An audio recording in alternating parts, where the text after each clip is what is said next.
오늘 아침 뉴스 연구소.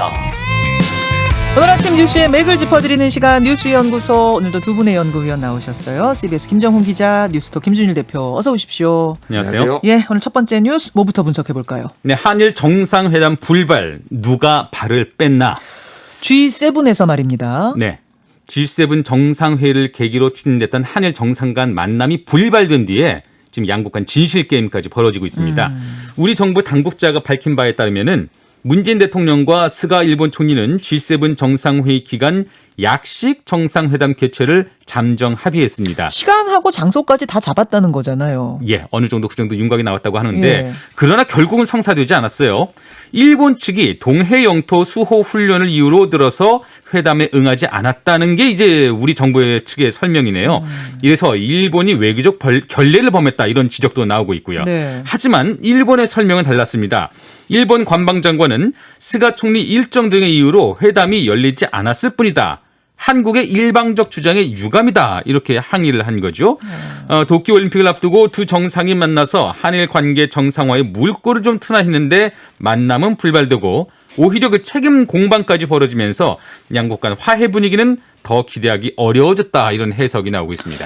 우리가 얼마나 화가 났으면 이거를 외교부에서 이거를 밝힐까 싶을 정도 상황이에요.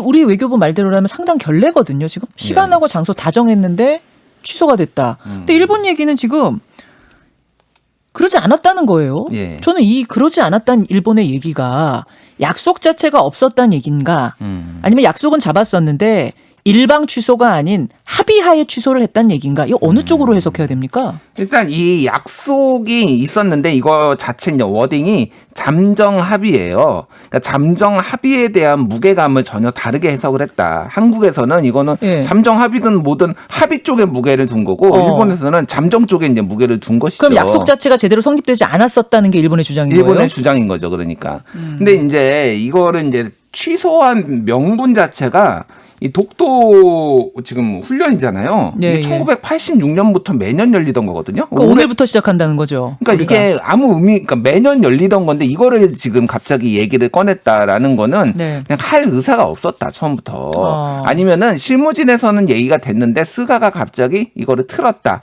뭐 이런 정도의 이제 해석이 가능한 거죠. 그러니까 지금 스가 총리, 일본 스가 총리의 상황을 보면은 네. 기본적으로 지금 전임인 아베 총리하고의 스탠스하고 마찬가지입니다.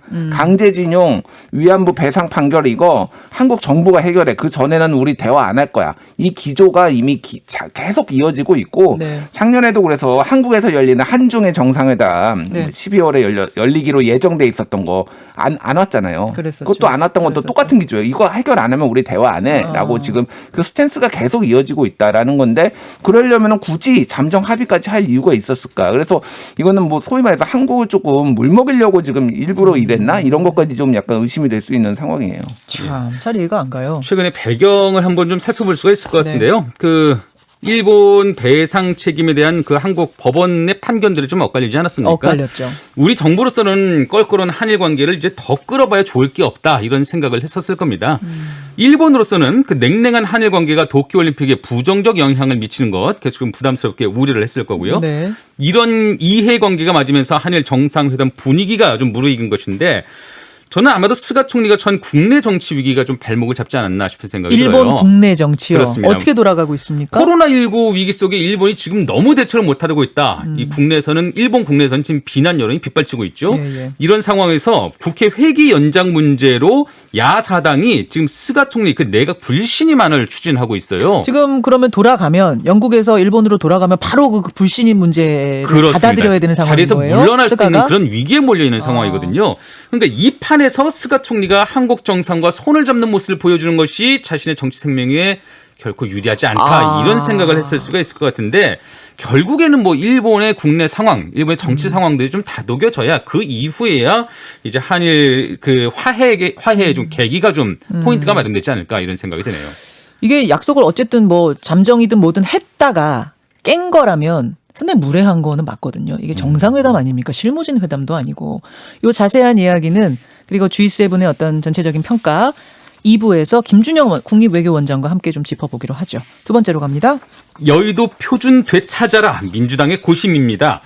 타격에 이준석 신드롬을 맞은 여권이 지금 복잡한 속내로 대응책 마련에 나섰습니다. 예. 이준석 신인 국민의당 대표는 어제 당 최고위원회의를 주재하면서도 우리가 행하는 파격은 새로움을 넘어 새로운 여의도의 표준이 돼야 한다 이렇게 강조를 했죠. 뭐 토론 배틀로 대변인을 뽑고 자격시험을 통과하여 공천을 하겠다고 해서 지금 정가에도 큰 논란을 일으키고 있는데요. 공천 자격시험. 그렇습니다. 네. 예. 이에 대해서 더불어민주당은 또 다른 바람몰이를 위해서 지금 대선 기획단의 세대 교체를 꾀하고 있습니다. 예. 기획단장으로 송영길 대표가 발탁한 39세 이동학 청년 최고위원이 거론되고 있고요. 또 이른바 조국 사태에서 쓴소리를 했던 김혜영 전 최고위원을 비롯해서 초선 우적으로 지켰던 오영환, 이소영, 장경태 의원 등도 기획단 전면에 배치될 수 있는 그런 후보군으로 꼽히고 있는 상황이네요. 아니 지금 오늘이 6월 15일이잖아요.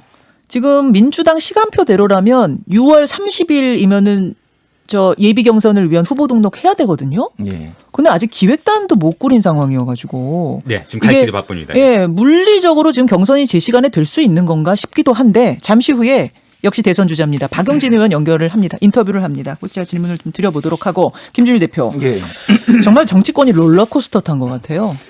그러게 이제 이준석 대표로 시작된 이 쇄신 바람이 불고 있는데 어제 이준석 대표가 이제 언론 인터뷰를 한 뭐 열 몇 개 한 것 같더라고요.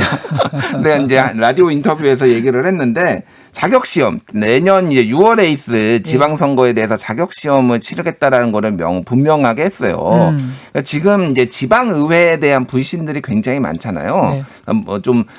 뭐 실력이 떨어지는 분들이 평소에 이제 지역 유지 같은 분들이 이제 많이 나온다. 그래서 이게 청년들이 또 젊은 사람들이 정치에 굉장히 요즘 관심이 많거든요. 예, 근데 예. 이거 어떻게 정치를 해야 돼? 뭐 누구한테 돈을 줘야 되는 거야? 뭐 이를테면은 도대체 청년이 지역 유지이긴 힘든데 예, 그 말인 그러니까요. 거죠? 그러니까 이제 그런 것들을 기회를 주겠다라는 거고 이게 상당한 이제 반향을 일으키는 거죠. 워낙 또 지방의회에 대한 불신도 많으니까. 그러니까 지금 민주당에서도 그래서 그거에 대해서 지금 뭐 이동학 최고위원이나 이런 분들이 지금 얘기를 하고 있거든요. 네, 그래서 네. 어떤 이제 내년 지방선거가 혁신 공천의 어떤 시발점 그리고 세대 교체의 시발점이 될 가능성이 매우 높아졌다라는 거고 대선기획단 민주당 대선기획단 같은 경우에도 이게 원래 한 사무총장 당 네. 사무총장이나 현역 중진 의원 정도가 맡던 게 대선기획단장이거든요. 아, 그렇죠, 그렇죠. 근데 이제 이거를 이제 뭐 지금 뭐 이동학 최고위원 뭐 아니면 뭐 김혜영 전 최고 뭐 조금박해라고 불리는 이런 분들을 전면에 내세운다라고 하는 거는 민주당이 어쨌든 지금 민심이 심상치 않다. 지금 2030과 6070의 4050을 포위하는 이 지금 네. 약간 협공을 받고 있는 이 형국이거든. 이거를 지금 탈출해야 되겠다는 좀 아주 절박한 마음이 드러난 거죠. 그분들을 단장으로 좀 결정한 건 아니고 예, 그 거론이 되고 있는 건 거론 정도 예. 지금 되고 있는 건데 사실은 당의 주류 세력들이 반대할 가능성이 커요. 그렇죠. 그래서 과연 될 것인가 이건 모르겠어요. 예, 지금 이준석 바람에 맞서서 여권이 고민 중인 여권이 지금 부랴부랴 청년 정치인의 영입 아니면 세대 교체 이런 방안들을 살펴보고 있겠지만요. 네. 사실 후보군이 넓지는 않을 겁니다. 그동안 386 세대 독주에 대한 경고음이 여러 곳에서 켜졌지만 이를 좀 안이하게 봐왔던 게 사실이거든요. 이제는 586이죠. 예, 그렇습니다. 반면에 산업화 세대가 주축이었던 국민의힘은 이제 더는 미련 없이 바통을 젊은 세대에게 넘긴 것으로 보여요. 그 정치적인 그 지지층, 타겟층까지 말이죠. 네. 이 모습에 지금 민주당에 당황스럽겠지만 그렇다고 이게 깜짝 발탁에 전력을 쏟기보다는 지금 당장의 위기를 모면하자 이거보다는 근본적인 DNA 정비부터 하는 게 일의 순서가 아닌가 싶습니다. DNA 정비요? 그렇습니다. 예. 제일 어려운 거 아니에요, 그게? 지금 너무 그냥 어떤 인물들이 좋을까 깜짝 네. 발탁이 그 논의만 좀 무서운 것 같아서요. 그래요. 그 부분도 한번 박용진 의원한테 질문 드려보도록 하죠. 세 번째 이슈 갑니다. 백신 줄게 대화하자 6.15 대북 메시지입니다. 네. 오늘이 6.15 남북 공동선언 21주년 날인데 문재인 대통령은 어제 북한에 대한 백신 공급 협력 의사를 밝혔습니다. 오스트리아를 국빈 방문한 문 대통령은 현지 기자회견에서 한국이 글로벌 백신 허브 역할을 할 경우 북한도 당연히 협력 대상이라며 북한이 동의한다면 백신 공급 협력을 적극 추진하겠다고 말을 했습니다. 문 대통령은 지난해에도 북한의 코로나19 극복을 위한 동북아 방역 보건 협력체 참여를 제안한 바가 있는데요. 이제는 백신 공급 가능성을 열어둔 것이죠. 네. 백신 소식 하나만 더 전해드리면요. 지난 10일 국군 대구병원에서 진행된 장병 단체 접종 과정에서 6명에게 백신 원액이 거의 없는 식염수 주사가 접종된 것으로 나타났습니다. 투약 과정의 실수예요. 그럼 그렇습니다. 이거는 투약 과정의 실수로 그냥 맹물 주사를 넣은 거예요. 6명이 누군지도 지금 파악되지 않아서 군은 동시간대 접종한 장병 중에 예. 재접종을 희망하는 10명에게 다시 백신을 맞도록 했다는 소식이네요. 그러니까 지금 접종률이 쑥 올라가면서 많이들 맞으면서 참 어처구니 없는 실수들도 하루에 하나씩 터지네요. 예. 자, 김준일 대표. 예. 일단 북한 백신 카드를 받을까요? 안 받을 가능성이 높습니다. 현재로서는. 왜 그러냐면 지난 11일에도 이제 세계 백신 면역 연합 이런 곳이 있는데 네. 미국이 이제 여기를 통해서 전 세계 개발도상국에 이게 뭐 지원을 하겠다 이렇게 밝힌 바가 있어요. 근데 이제 그동안 여기에서 이제 북한이 해왔던 스탠스들을 보면은 이런 것에 대해서 다 무응답으로 했고요. 뭐 서류 같은 거를 제출을 하거나 그래야 되는데 그런 것들을 이제 하나도 안 한 거예요. 근데 그러니까. 왜 준다는데 왜 마다하는 거죠? 미국이 주는 거, 미 제국주의가 주는 거 받을 수 없다라는 받을 수 없다. 거죠. 게다가 예. 지금 북한의 그 기본적인 입장은 우리는 없다는 거잖아요. 지금 확진자 없다. 그러니까 확진자 0명입니다. 지금 그 WHO 공식적으로는. 홈페이지에 0명으로 나와 있어요. 예, 예, 예. 그러니까 이거를 공식적으로 받는 것도 이상한 거고 물론 뭐 예방 차원에서 받을 수도 있으니까 그래서 최근에 언론 보도를 보면은 네. 러시아의 스푸트니크 V에 북한이 관심을 보이고 있다. 아, 러시아제. 예. 그러니까 한마디로 얘기하면 우방들한테 받지 적국들한테는 받지 않겠다라는 건데 한국은 지금 상황에서는 거의 적국에 가깝거든요. 현재로는. 지금 냉각 상태니까. 냉각 상태니까 그러니까 네. 이거를 받을 가능성이 현재로서는 높지 않다. 그러니까 이제 문재인 대통령이 어쨌든 이걸로 물꼬를 한번 터보려고 하는 그런 네. 상황인 거죠. 그런 상황인 거고 백신은 지금 뭐 계속 사고가 나고 있는데 잘해야 되겠네요. 예. 그러니까요. 예, 그러니까. 맹물 백신 얘기를 좀 드리면은 군이 잘못한 게 3가지예요. 실수로 물 백신을 주사를 했죠. 네.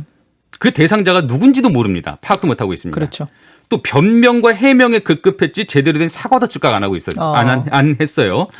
이를 폭로한 한 장병이 이게 민간인을 상대하는 곳이어도 이랬을까 싶다 이렇게 물었는데 사실 군은 오히려 더 강한 기율 또 책임이 살아있어야 하는 것 아닌가 이런 생각이 좀 드네요. 물론이죠. 왜 이렇게 군 관련돼서 이런 어처구니 없는 사건 사고가 하루에 하나씩 터지는지 모르겠습니다. 기막히네요. 수고하셨습니다. 감사합니다. 김현정의 뉴스쇼는 청취자 여러분의 참여로 이루어집니다. 트위터, 페이스북, 레인보우 게시판, 그리고 단문 50원, 장문 100원의 유료 문자 샵 1212, 우물정 1212 통해 참여하실 수 있습니다. 김현정의 뉴스쇼, 여러분과 함께 만듭니다.